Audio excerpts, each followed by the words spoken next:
Sot organizatat e shoqërisë civile janë mbledhur para Kuvendit të Kosovës për ta zhvilluar këtë aksion simbolik protestues, i cili shpreh shqetësimin tonë thellë si organizata në raport me krizën institucionale e cila po mbizotron në vend. Në fakt, ky aktivitet është një shprehje publike e pakënaqësisë sonë në formën më konkrete të mundshme, duke i vendosur pra 120 karrige të zbrasta, të cilat përfaqësojnë secilin prej 120 deputetëve të Kuvendit, të cilët nuk janë duke përmbushur mandatin dhe obligimin e tyre për të funksionalizuar institucione.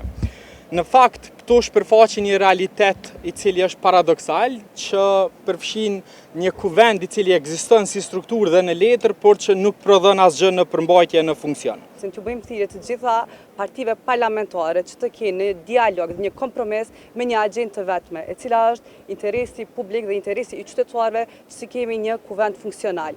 Ne shoqërisë civile me aksionin e sotëm dhe reagimet tona kemi qenë të qetë. Mirë po, në ditët në vijim do të kemi edhe aktivitete tjera të cilat do të jenë edhe më të zëshme, derisa të kemi një kuvend të plotë dhe kuvend funksional.